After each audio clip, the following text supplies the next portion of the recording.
एक मकड़ी थी। उसने आराम से रहने के लिए एक शानदार जाला बनाने का विचार किया और सोचा कि जाले में खूब कीड़े मक्खियाँ फंसेंगी और मैं उन्हें अपना आहार बनाऊंगी और मज़े से रहूंगी। उसने कमरे के एक कोने को पसंद किया और वहाँ जाला बुनना शुरू कर दिया।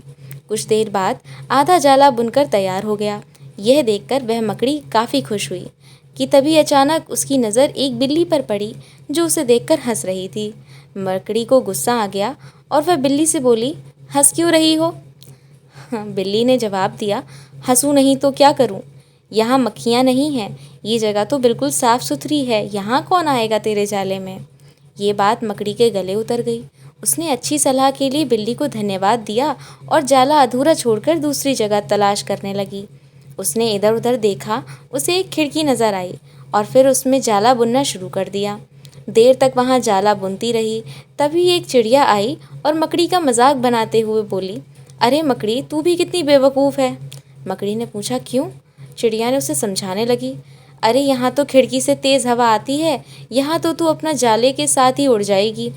मकड़ी को चिड़िया की बात ठीक लगी और वह वहाँ भी जाला अधूरा छोड़कर सोचने लगी, अब कहाँ जाला बनाया जाए? काफ़ी समय बीत चुका था और अब उसे भूख भी लगने लगी थी। अब उसे एक अलमारी का खुला दरवाज़ा दिखा। उसने उसी में अपना जाला बुनना शुरू कर दिया। कुछ जाला बुन ही रही थी, तभी उसे एक कॉकरोच नज़र आया जो जाले को अचरज भरी नज़रों से देख रहा था। मकड़ी ने पूछा, इस तरह क्यों देख रहे हो? कॉकरोच बोला, अरे यहाँ कहाँ जाला बुनने चली आई, ये तो बेकार अलमारी है, अभी ये यहाँ पड़ी है, कुछ दिनों बाद उसे बेच दिया जाएगा और तुम्हारी सारी मेहनत बेकार चली जाएगी। ये सुनकर मकड़ी ने वहाँ से हटकर जाना ही बेहतर समझा। बार बार प्रयास करने से वह काफ़ी थक चुकी थी। उसके अंदर जाला बुनने की ताकत ही नहीं बची थी। भूख की वजह से वह परेशान थी। उसे पछतावा हो रहा था कि अगर पहले ही जाला बुन लेती तो अच्छा रहता, पर अब वो कुछ नहीं कर सकती थी, उसी हालात में पड़ी रही। जब मकड़ी को लगा कि अब कुछ नहीं हो सकता तो उसने पास से गुजर रही चींटी से मदद करने का आग्रह किया। चींटी बोली, मैं बहुत देर से तुम्हें देख रही थी, तुम बार बार अपना काम शुरू करती और दूसरों के कहने पर अधूरा छोड़ देती, और जो लोग ऐसा करते हैं उनकी यही हालत होती है।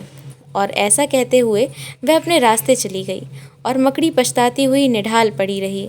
दोस्तों, हमारी ज़िंदगी में भी कई बार कुछ ऐसा ही होता है। हम कोई काम स्टार्ट करते हैं, शुरू शुरू में तो हम उस काम को बड़े ही उत्साहित रहते हैं, पर लोगों के कमेंट्स की वजह से उत्साह कम होने लगता है और हम अपना काम बीच में ही छोड़ देते हैं।